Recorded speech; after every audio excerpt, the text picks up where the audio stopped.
Listo, queridos estudiantes de 11, vamos a continuar. Entonces vemos aquí una gráfica directamente proporcional, donde me hablan del número de focas y el año. Entonces fíjense que a medida que aumenta el número de focas, pues, perdón, a medida que pasan los años, aumenta el número de focas, ¿cierto? Eso es lo que yo puedo evidenciar en esa gráfica.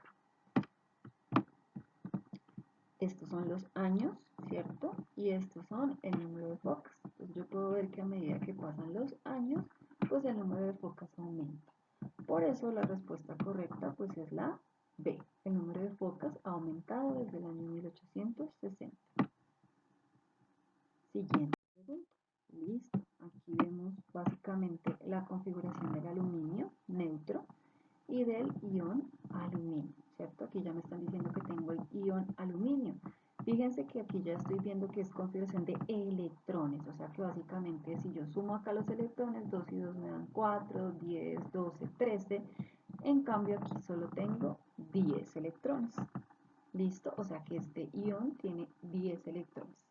Por eso la respuesta correcta en la 12, en esta pregunta, perdón, es la B. Porque me están preguntando, aquí vamos a ir a la pregunta directamente. Teniendo en cuenta que el estado de oxidación de un átomo se determina conociendo los cambios en el número de electrones de la configuración electrónica respecto al átomo neutro, se puede afirmar que el estado de oxidación del ion de aluminio es más 3. ¿Por qué? Ya lo sabemos. ¿Perdió cuántos electrones? Perdió 3 electrones. Por eso la respuesta correcta es la B. Tiene 3 electrones menos en su configuración electrónica que el aluminio. Listo, esa es la respuesta. ¿Cómo la hice? Conté el número de electrones en el átomo neutro, conté el número de electrones en el ion y me di cuenta que tenía 3 menos que el ion, que el átomo neutro. Y listo, la respuesta correcta era la B. Siguiente pregunta, de neta, aquí me están preguntando, simplemente me están pidiendo que lea. Me dice, los órganos de los sentidos permiten recibir la información aportada por el exterior y el interior de un organismo vivo. Los órganos fotorreceptores dan información sobre lo que ocurre en el exterior del cuerpo en relación a los cambios de luz. Fíjense, en relación, pues fotorreceptores, cambio de luz. Y acá me dicen, si el gato perdiera su órgano fotorreceptor, ¿cuál de los siguientes estímulos no podría percibir? La respuesta correcta pues es la B, los cambios de luz, porque ya me están diciendo que perdí un fotorreceptor y los fotorreceptores ya me están diciendo que son los que me pueden permitir percibir los cambios de luz. Siguiente pregunta. En la tabla se muestran los puntos de fusión y ebullición de unas sustancias. Listo. Me preguntan, si se calientan 4 recipientes separados, cada una de las anteriores sustancias hasta una temperatura de 200 grados centígrados, ¿cuáles de las sustancias se mantienen en el recipiente en estado sólido o líquido? Entonces yo tengo que ver a 200 grados centígrados. Cuando me hacen este tipo de preguntas, yo lo que tengo que ver es que esas sustancias tengan unos valores superiores a 200 grados centígrados. ¿Por qué? Porque eso me permitiría que a 200 grados centígrados no hayan cambiado.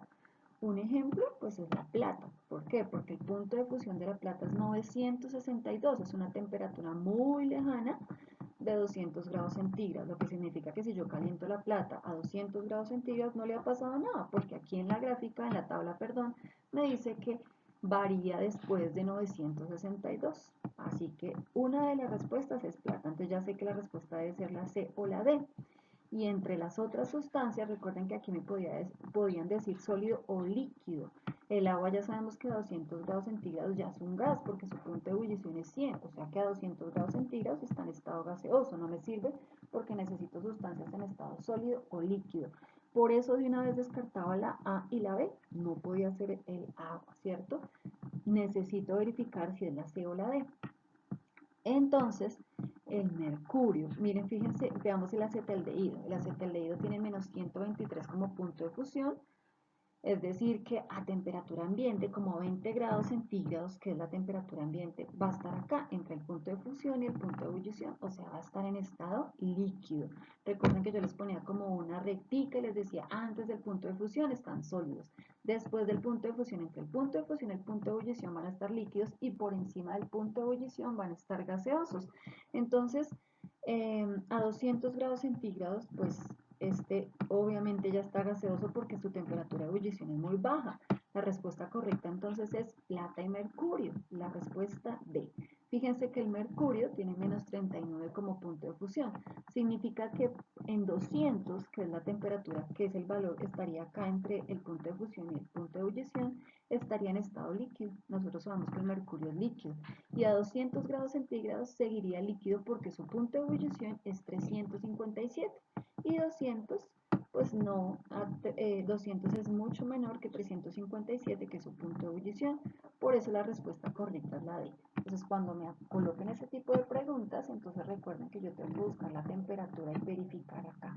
Si me dicen estado sólido líquido, a esta temperatura, entonces lo que tengo que hacer es buscar en la tabla cuáles no son superados por este valor, cuáles son mayores a 200 grados centígrados para que a 200 no cambien. Por eso la plata la elegimos de una vez. Y luego haciendo un análisis un poco más profundo, el mercurio. Porque el 200 grados centígrados lo ubicamos aquí en este valor. En cambio 200 aquí lo ubicamos en el acetaldehído, el 200 va por acá y por acá en el agua, lo que significa que a 200 tanto el acetaldehído como el agua están en estado gaseoso porque están ya, es una temperatura mayor a su punto de ebullición. Listo, vamos con la siguiente. La siguiente me habla sobre vemos aquí una tabla donde aparecen grados centígrados y grados Kelvin y básicamente me dicen, ¿es verdadera esta afirmación? ¿Cuál afirmación?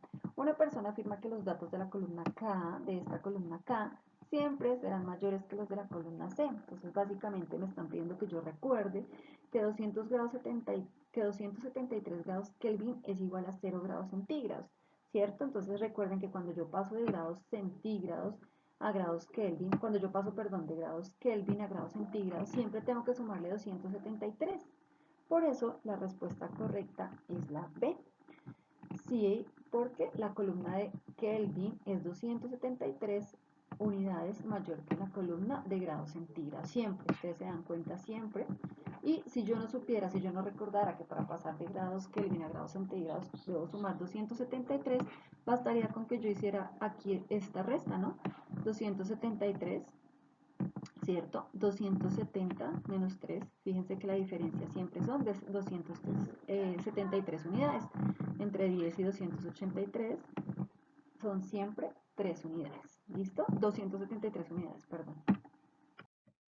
Listo. Siguiente. Aquí me muestran un átomo de bromo 1, un átomo de bromo 2. Y me preguntan, con base en la información anterior, puede afirmarse que el átomo 1, este átomo, es un átomo de bromo neutro, porque recuerden que un átomo neutro pues es el que tiene la misma cantidad de partículas positivas y negativas. Entonces lo que deben tener igual son protones y electrones, pues protones que tienen carga positiva y los electrones que tienen carga negativa. Eso significa que la respuesta correcta es la C, la suma de protones, la A tiene el mismo número de protones y de electrones. Entonces, un átomo neutro siempre es el que tiene la misma cantidad de protones y electrones. Bueno, aquí me dan todo una cuestión súper larga que es importantísimo leer bien porque básicamente lo que tengo que hacer es interpretar.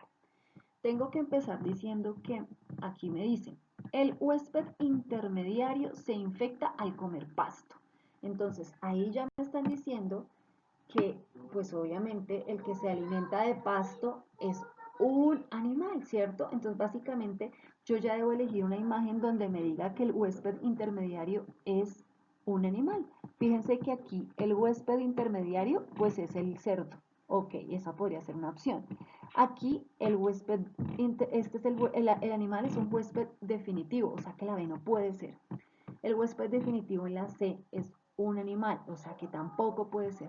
Entonces aquí ya sé que la respuesta está entre la A y la D, donde el huésped intermediario es un animal, como me lo dice el enunciado.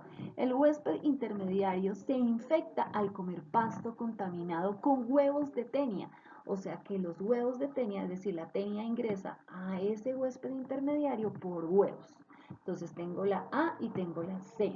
Entonces fíjense, huésped intermediario y huevo. Acá me dice, en cambio aquí tengo huésped intermediario y me dice que consume pasto y que consume tenias adultas, lo cual es falso porque aquí me están diciendo que cuando se alimenta del pasto consume huevos que están ahí en el pasto y que luego sí, ahí me cuentan todo el cuento y me dicen que luego ahora sí se van los músculos y en los músculos se forman las larvas y de las larvas ahí sí cuando las personas comen carne, ahí sí entonces pasan las teñas y que luego entonces las personas las eliminan a través de la popó y punto. ¿Listo? Y luego entonces obviamente esa tenia pues vuelve a estar en el suelo y en el suelo vuelve a ocurrir el ciclo como tal. Pero fíjense que la clave era esa, la primera.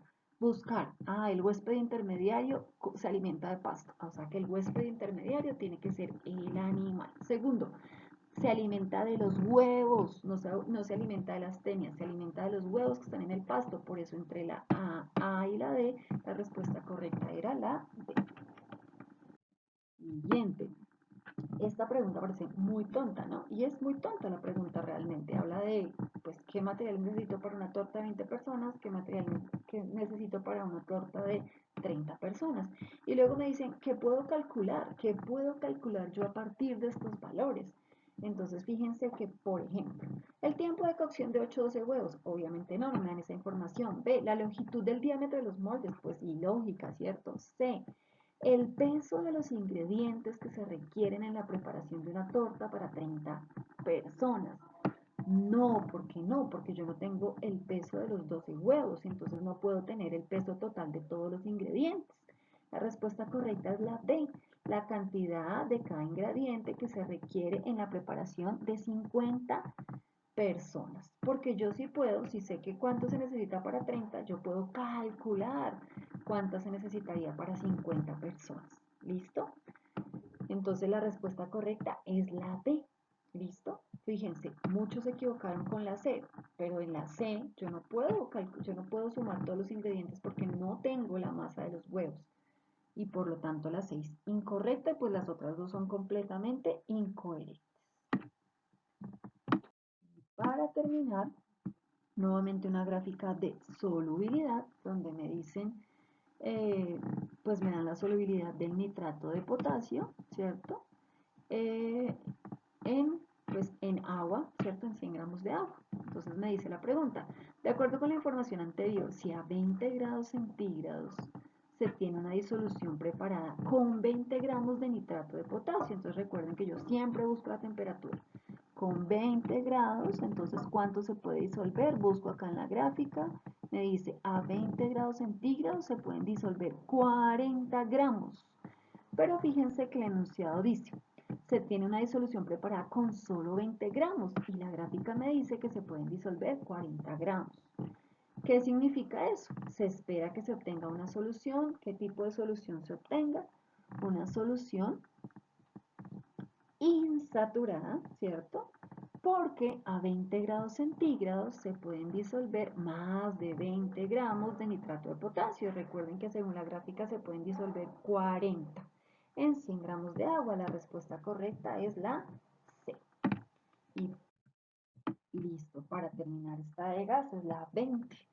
A continuación se muestra una grafiquita directamente proporcional. La gráfica me está diciendo que cuando aumenta el número de moles, porque esta es una gráfica directamente proporcional, aumenta el volumen. Eso me está diciendo esa gráfica. Me olvido de la fórmula, la carreta, Un estudiante desea explicar este comportamiento y recurre a la ley de los gases ideales. Entonces la pregunta, vámonos a la pregunta, ¿por qué el volumen del gas aumenta cuando aumenta el número de moles dentro del globo? Entonces recuerden, si está aumentando el volumen, pues es porque también aumentó el número de moles, o sea, la cantidad del gas, ¿cierto? Por eso la respuesta correcta es la A, ¿cierto? ¿Por qué el volumen del gas aumenta cuando aumenta el número de moles dentro del globo? Porque más moléculas, entre más moléculas, pues ocuparán un mayor espacio. ¿Listo? Para que lo tengamos en cuenta. ¿Por qué cambió la identidad del gas? Nunca me dicen que cambió el gas. C, porque aumentó el tamaño de las moléculas. Falso, eso es incoherente. D, porque el gas reaccionó con el globo. Todas son incoherentes, o sea, con solo leerlas sabríamos que la respuesta correcta es la A, porque entre más moléculas, pues habrá mayor espacio ocupado. Y listo. Bueno chicos, después de esto, corrigen las preguntas que les quedaron mal, me envían las justificaciones al Classroom de las dos pruebas y nos vemos mañana.